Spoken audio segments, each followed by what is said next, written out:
5ই আগস্টের পর থেকে আজ পর্যন্ত 1 টাকার একটা দুর্নীতির অভিযোগ প্রমাণ করে দেখান। 1 টাকা।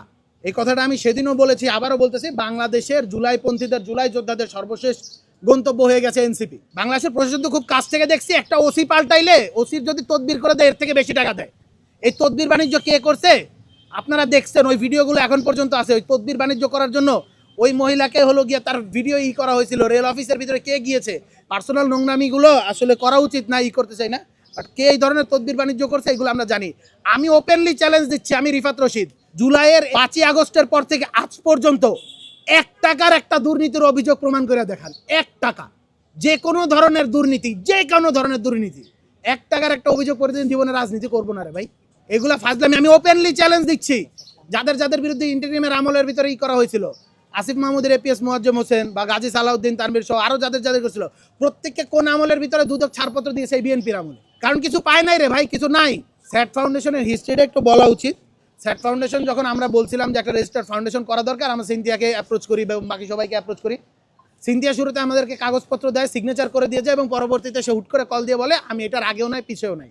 আমরা জিজ্ঞেস করছিলাম কেন, সে বলে আমি এগুলো করতে পারবো না, এবং সে নানাবিধ সময়ে সাংগঠনিক অসহযোগিতা করেছে, সেগুলো না আমি একটু পরে বলতেছি।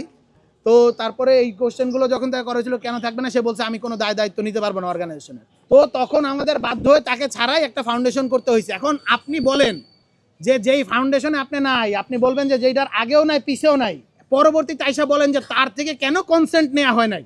এই জিনিসটা আমার একটা গান মনে করা দিচ্ছে, বাংলা 5-এর সিনা হাসানের তোমায় আমি চিনি না আবার বোধহয় চিনি।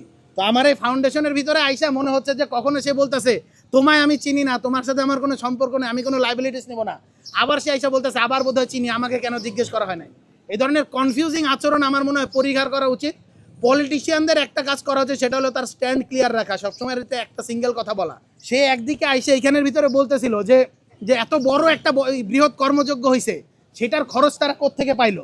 আবার বলতেছে যে এই যে একটা কর্মসূচি হয়েছে এটা আমরা জানি না, মধুর ক্যান্টিন থেকে আমরা প্রেস ব্রিফিং করে সারা বাংলাদেশের সবাইকে জানাই দিয়েছি যে আমরা বের হচ্ছি, আমরা কর্মসূচি করতেছি, কিন্তু সে জানে না যে আমরা কর্মসূচি করতেছি।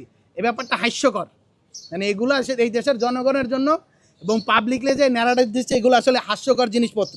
তো এর পিছনে একটা বড় কারণ আছে আমার মনে হয়, এবং এটা সত্য যে জুলাইয়ের পরবর্তী সময় একটা জিনিস আসলে ক্লিয়ার হয়ে গেছে।